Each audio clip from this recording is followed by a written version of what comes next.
Welcome to the show, guys. Everyone keeps asking me, Joe, can you talk a little bit about running backs in mid-rounds? I've got 3 mid-round running back gems for Fantasy Football 2023. Again, disclaimer, this is a pre-NFL draft analysis. Things could change significantly because one of the running backs I could mention here could actually end up in a major committee if that team decides to draft a star running back on that team. So again, this is pre-NFL draft. Don't come back and tell me, 2 weeks after the draft, say, hey, Joe, you told me this guy's a gem, but they ended up drafting another guy. I know. I'm fully aware. So understand, guys, these gems are predicated on pre-NFL draft, but I'm keeping the content rolling for you here, but we go full blitz right after the NFL draft because as soon as I see the NFL draft, and the depth charts fizzle out, then I'm going to be able to tell you better who to draft and when. And that's when the 16-round draft solution is finally released. It's about 2 weeks after the draft. You can pre-order right now using the code DRAFT for draft week. There's a special going on. Get 60 rounds. I've linked it below. It is the game changer. Sleepers, breakouts, optimal video training to give you all the optimal players to draft in each round. Get it below. All right, guys, 16 rounds. Right here, use code DRAFT. Now, if you're new to the channel, make sure you leave a thumbs up and give me a gem, a sleeper, someone you really like in mid-rounds, okay? Whether it be running back, wide receiver, whatever. What do you think is a gem? Who do you think is a gem, I should say? And what defines a gem? That's the word I'm trying to say. What defines a gem? A gem to me is someone that's got like massive upside, okay? Someone who could be a top 5, top 10 finisher, but is like kind of off the radar. And you can call them a sleeper to some degree, but it's more of just like a hidden gem because they're just not really being seen, right? So they could be called gems, they could be called sleepers, but I think they're just that diamond in the rough, and I got 3 of them right here. So let's get to it. Make sure you smash that thumbs up. Lion mentality. Show me the lion mentality and smash a thumbs up. 2023 is going to be a massive year. I'm going to be bringing the energy and bringing you the best content that's copy and paste. So smash that thumbs up. Really helps the channel, and drop a gem below. First gem here. Again, these guys are a little risky. There could be a chance that the team, drafts another running back. But the guy I'm talking about here is Javonte Williams. Now, recent news just came out that Javonte Williams actually could be starting right in week 1. He had a torn ACL 4 weeks into the season, okay? So it happens. They have an ACL tear in week 4. Again, the good news is it happened relatively early and he's young. Similarly to Breece Hall, they're both in the same situation, and both these guys are pretty decent value based on that. Had Javonte finished the season, had 240 attempts, 1,000 yards, his ADP would be a lot higher, okay? Last year, it doesn't matter where he finished. It was like 82nd. He only played. He only played 4 weeks, right? 4 games, 204 yards, 4.3 yards per carry. Didn't get a lot done, obviously, in that time.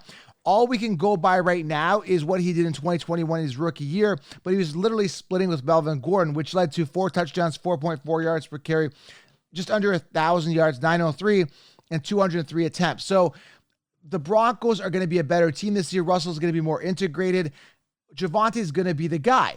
Now, there is a threat there. His name is Samaje Perine. He got brought in. Now, there's some good news to this. Like, Samaje Perine is good. He's capable. He's a guy that can be a good backup, but he's not the workhorse, right? So he's there, and that signifies to me that they may not draft a rookie running back, that they believe in Javonte Williams. So Samaje will be a pest, there's no doubt about it, but I think he's there for insurance, which every team needs because running backs go down. We saw it with Javonte last year.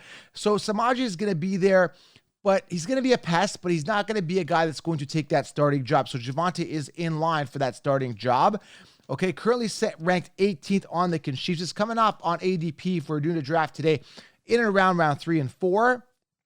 Okay, so sorry, 18th amongst running backs, but 37th overall. So we're looking again round 3 to 4 ADP. So you are potentially, theoretically, getting an RB1 for good value, and you're getting him in the 4th round. But again, it comes with that risk.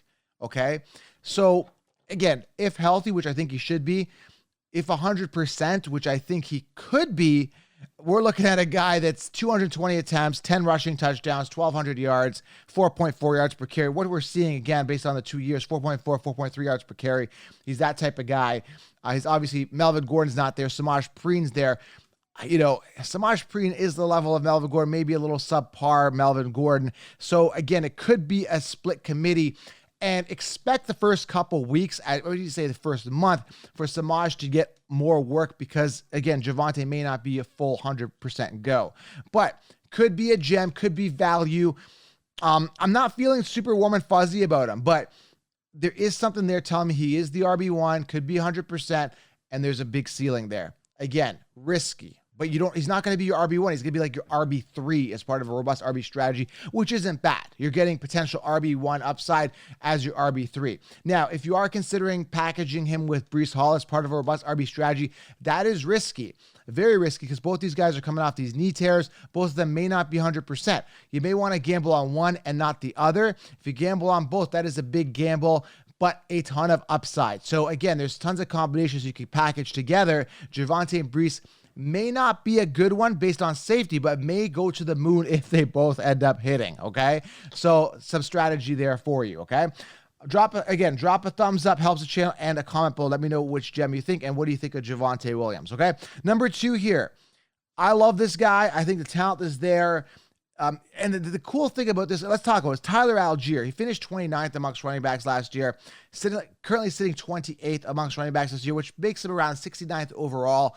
Based on ADP, we're looking at rounds 5 to as late as 7. So we're looking at a round 5 pick for a potential RB1. Now, my concern here with Tyler Algier, first of all, let me tell you why I like Tyler Algier. He had 2 touchdowns in the last 4 games. He averaged 1.7 yards per game in the last 4 games of the season. His volume went up in the last 2 games significantly. In week 17, he had 20 attempts. He had 24 attempts in week 18. So the volume was there. When he did play, he averaged 4.9 yards per carry. He had over 1,000 yards rushing, 1,035 on 210 attempts. Package that with 16 receptions, 139 yards, and a touchdown receiving. The guy was a 5th round pick. Okay, on a suspect offense where the quarterback situation was a disaster. Kyle Pitts was out. They didn't really get any wide receivers. Like, Drake was trying to get integrated. The offense was pretty much a disaster, and Algier came in, who was a 5th round pick, and actually did really well. My concern here is that the Falcons draft a true workhorse running back, maybe a rookie, maybe Zach or Bijan or something like that. But either way, I call him Bijan. It's Bijan. Bijan. Yeah, Bijan. Everyone's calling him Bijan, but there's no B in there. It's B-I, Bijan. Okay, either way, whatever. If they draft a workhorse running back, Tyler Algier is obviously in trouble, but if he becomes the sole workhorse, they don't draft anybody else or acquire anybody else, Tyler Algier's value is amazing. Rounds 5 to 7 for a potential RB1, a guy who averaged, like I said, 4.9 yards per carry, had 1,000 yards rushing, 5th round pick, came in there, did well, tore it up near the end of the season. That is a good telling tale that he is the guy. Do the Falcons believe in Tyler Algier being the guy? That is a big question mark, okay? So this is a situation to monitor very closely. If they do not draft another running back, look for Algier's value to skyrocket, okay? I would take him as early as round 3 if they don't draft anyone else, if he's slated as the main guy, because that's the type of ceiling he has. Again, currently sitting rounds 5 to 7, that ADP should definitely go up. So monitor that situation closely. And that's why I don't release 16-round draft solution right now, because we don't know. You don't know what you don't know, right? Okay, Tyler Algier. Number 3 here, love this guy. 43rd overall is where he's sitting on the Conchiefs rankings. He's going to be coming off around 3 to 4. He's sitting 19th amongst running backs. The guy I'm talking about is Damien Pierce, who finished 27th last year in PPR amongst running backs. 200 plus attempts, 220, 939 yards on the ground, 4.3 yards per carry, and 4 touchdowns. Now, there were some weeks where he was relatively inconsistent. He had a high ankle sprain injury. I believe he was a 4th round pick. The guy is good. There's no doubt about it. Like I said, the problem was the offense, right?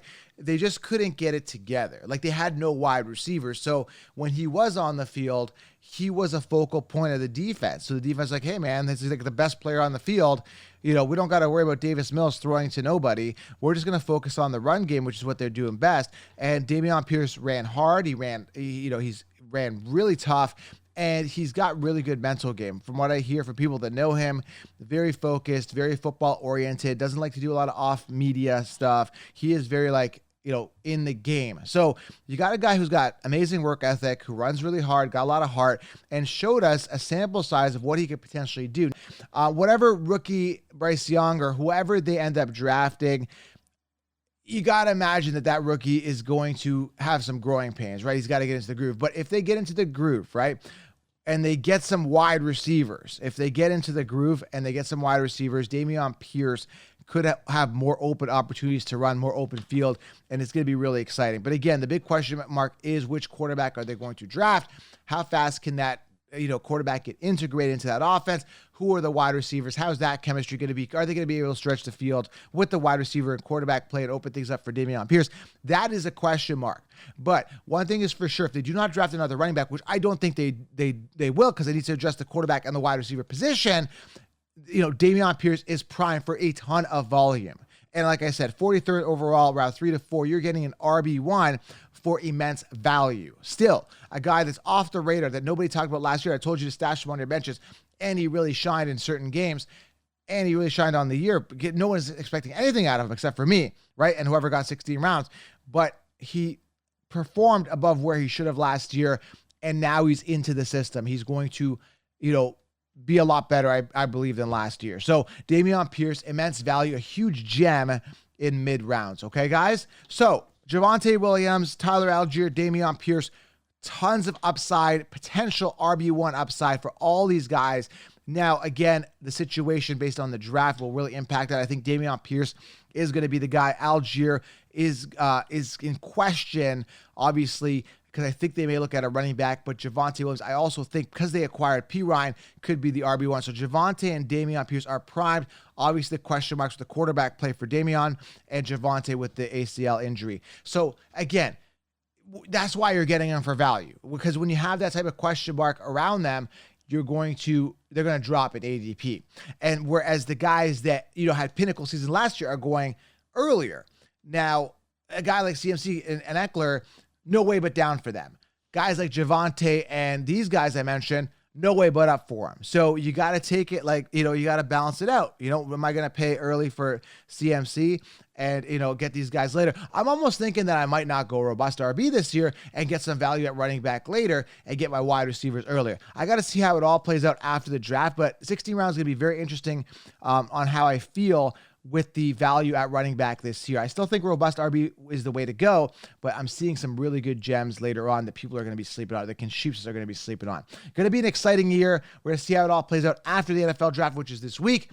Pre-order 16 rounds using code DRAFT right now. Drop a thumbs up and drop a gem below. I'm going to keep rolling out this amazing content for you guys to give you guys a massive advantage over the competition. You'll be light years ahead, especially if you get 16 rounds. All right, guys, appreciate you. We'll talk soon. I'm out.